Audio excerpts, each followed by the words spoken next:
آج ہم یونٹ 10 سے کچھ اہم پوائنٹس جو بچے تھے گیت، چہار بیت، ہائیکو، ٹرائلے اور مسمت وغیرہ اس سے متعلق کچھ اہم نکات لے کر آپ کے سامنے حاضر ہوئے ہیں۔ مسمت جو ہے یہ تسمیت سے ماخوذ ہے، جس کے لغوی معنی موتی پیرونا اور جمع کرنا ہے، اور شعری اصطلاح میں اس سے مراد وہ نظم ہے جو حیت کے اعتبار سے مختلف بندوں پر مشتمل ہو، لیکن پہلے بند میں مصروں کی جو تعداد متعین کر دی جاتی ہے وہی بعد کے تمام بندوں میں اپنائی جاتی ہے۔ یعنی کہ کوئی ایک بند لکھا جائے 3 مصرے کی، 4 مصرے کی، 5 مصرے کی، تو اس کے بعد جتنے مصرے آئیں گے، اس کے بعد جتنے بھی بند آئیں گے وہ اس کی تعداد اتنی ہی ہوگی جتنی پہلے بند کی تھی۔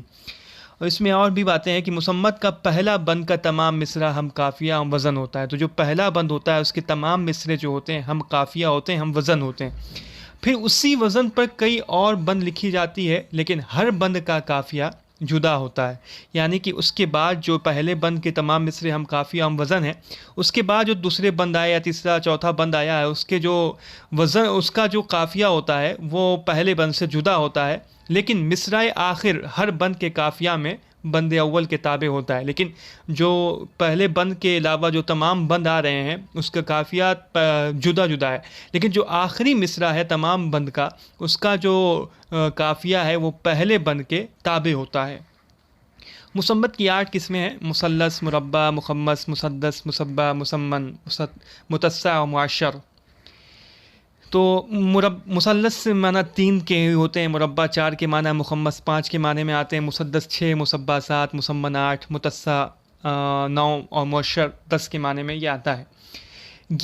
گیت کے معنی گایا ہوا یا جو گایا جا سکے اسے گیت کہتے ہیں۔ گیت ہندی کے توسل سے اردو شاعری کی زینت بنا ہے۔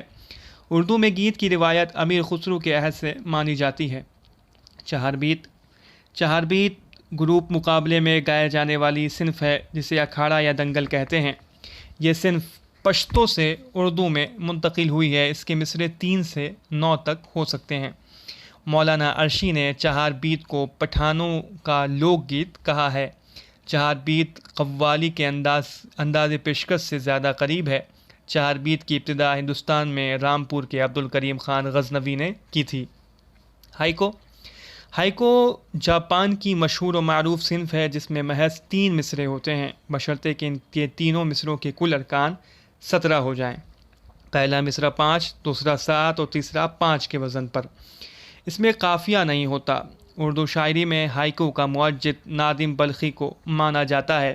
اس صنف کا تعارف اردو ادب سے سب سے پہلے شاہد احمد دہلوی نے اپنے رسالہ ساقی میں کرایا تھا۔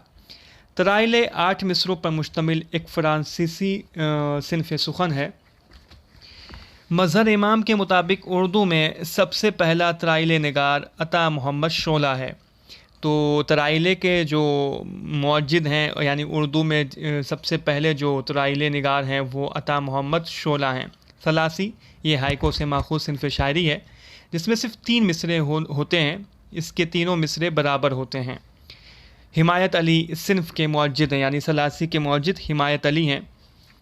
ثلاثی اور ہائیکو میں فرق یہ ہے کہ ہائیکو میں کئی بند ہوتے ہیں لیکن ثلاثی میں 3 مصروں میں بات مکمل ہو جاتی ہے، یعنی ثلاثی میں صرف 3 مصرے ہوتے ہیں۔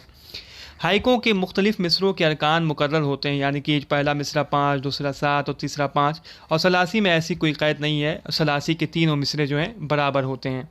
تو یہ میں نے یونٹ 10 سے متعلق کچھ اہم نکات، کچھ اہم پوائنٹس میں نے آپ کے سامنے رکھے ہیں۔ آپ اس ویڈیو کو لائک کریں اور چینل کو سبسکرائب کریں۔ جلد ہی ہم اگلی ویڈیو اہم سوالات و جوابات کی آپ کے سامنے لے کر حاضر ہوں گے۔